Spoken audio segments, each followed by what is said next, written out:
العالمين حمدا شاكرين على النعيم حمدا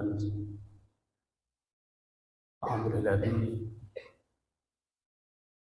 حمدا كثيرا طيبا لله حمدا كثيرا اللهم صل وسلم وبارك على سيدنا محمد wa ala alihi washabihi ajmain. Bapak Ibu, jamaah salat subuh yang dimuliakan Allah Subhanahu wa taala. Alhamdulillah, puji syukur kita aturkan pada Allah Subhanahu wa taala. Kita perbanyak syukur kita pada Allah Subhanahu wa taala atas nikmat yang telah Allah berikan pada kita semua.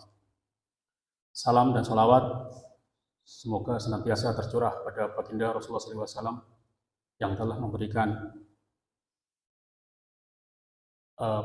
membawa risalah kepada kita sehingga kita menjadi orang-orang yang pengikutnya. Bapak Ibu jamaah salat subuh yang Allah Subhanahu wa taala. Di dalam bulan Ramadan ini kita dianjurkan oleh Allah Subhanahu wa taala untuk senantiasa memperbanyak amal-amalan. Bulan Ramadan disebut juga dengan bulan pengembelengan atau bulan pendidikan. Kita dianjurkan untuk senantiasa berbuat amal. Ada sebuah kisah dari sebuah hadis dari Jabir bin Abdullah radhiyallahu anhu yang menyampaikan bahwa tidak ada amalan seorang pun yang bisa memasukkan ke dalam surga dan menyelamatkan dari neraka. Tidak juga denganku kecuali dengan rahmat dari Allah Subhanahu wa taala. Hadis riwayat Muslim nomor 2817. Dalam hadis ini ada sebuah kisah yang dari sahabat Jabir radhiyallahu anhu juga bahwa dahulu kala ada seorang hamba dari Allah Subhanahu wa taala. Hamba ini adalah seorang ahli ibadah yang dia telah beribadah selama 500 tahun dalam hidupnya.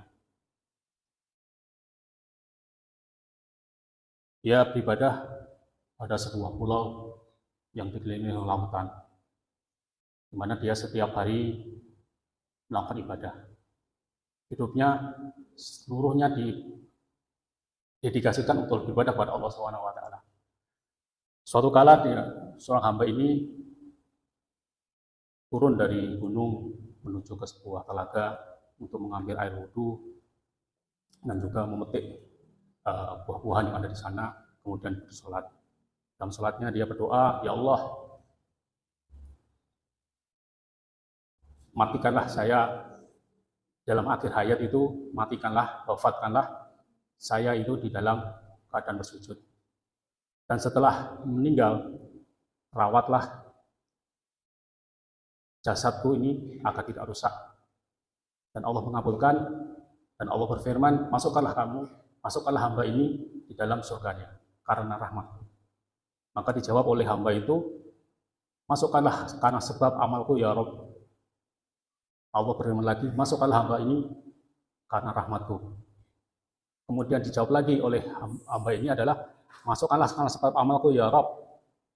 Maka Allah kemudian memerintahkan untuk menghitung apakah amal-amalan yang sudah dilakukan selama 500 tahun itu sesuai atau lebih berat atau bisa menyebabkan hamba ini masuk ke dalam surganya Allah. Maka ditimbanglah amal-amal yang sudah dilakukan selama 500 tahun tadi dengan sebuah nikmat yang telah Allah berikan kepadanya, yaitu sebuah nikmat penglihatan. Ternyata setelah ditimbang, itu imbang. Amalan-amal yang sudah dilakukan selama 500 tahun tadi sama dengan sebuah nikmat, hanya sebatas penglihatan saja. Belum ditimbang dengan nikmat-nikmat pada anggota tubuh yang lain. Maka Allah berfirman, masukkanlah hamba ini ke neraka. Maka para malaikat mengiring hamba ini ke dalam nerakanya Allah SWT. Dalam proses saat digiring dalam nerakanya Allah SWT ini, hamba itu berteriak dan menangis, ya Allah, masukkanlah hambamu ini dalam surgamu karena rahmat. Maka ditahan, malaikat menahan agar tidak masuk ke dalam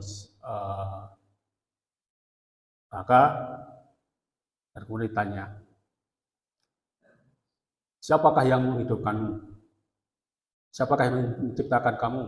Dari sebelumnya kamu bukan apa-apa. Engkau ya Rob, jawabnya tadi, hamba tadi. Siapa yang menjadikan kamu kuat untuk beribadah selama 5 tahun? Engkau ya Rob. Maka Allah berfirman, masukkanlah hamba ini ke dalam surga karena rahmat. Dalam kisah tersebut, kalau kita tidak bisa memahami, atau mungkin karena kita tidak punya pemahaman, maka kita akan menjadi goyah ketika buat apa sih kita beramal kalau memang amal-amal itu tidak menjadikan kita masuk ke surga. Jadi amal-amal kita bisa beramal itu karena rahmat dari Allah. Tanpa rahmat dari Allah, maka amal-amal kita bisa menjadi amal-amal yang biasa-biasa saja, bukan amal-amal yang amal soleh. Kita bisa hidup karena rahmat dari Allah Subhanahu wa taala. Sebagaimana kita bisa mendapatkan rahmat dari Allah Subhanahu wa taala dalam surat Al-Imran ayat 132, Allah berfirman, "Wa atiullah wa atiur rasul la'allakum turhamun." Bagaimana kita mendapat rahmat dari Allah Subhanahu wa taala? Yaitu dengan bertakwa kepada Allah dan pada Rasul-Nya. Di bulan Ramadan ini Allah membuka waktu, kesempatan pada kita untuk senantiasa banyak beramal. Bagaimana sebuah dalam hadis qudsi, Allah berfirman yang artinya adalah barang siapa yang berbuat kebaikan, maka baginya adalah 10 kebaikan yang semisalnya, dan kadang Allah akan tambahkan lagi. Dan barang siapa yang berbuat keburukan, maka balasannya adalah keburukan yang semisal. Bahkan Allah akan mengampuni keburukan itu. Dan barang siapa yang mendekat kepadaku dengan sejengkal atau 1 jengkal, maka Allah akan mendekatkan atau mendekat kepadanya dengan 1 hasta. Barang siapa yang mendekat kepada Allah dengan cara berjalan, maka Allah akan mendekat dengan cara berlari. Di bulan Ramadan ini Allah membuka janji-janji, memberikan janji-janjinya bahwa barang siapa yang beramal akan dilipat gandakan. Ibaratkan amalan-amalan itu dengan sebutir bijian akan berkembang menjadi 7 tangkai. Setiap tangkainya akan menumbuhkan 100 bulir lagi. Kita beramal di bulan Ramadan ini karena kita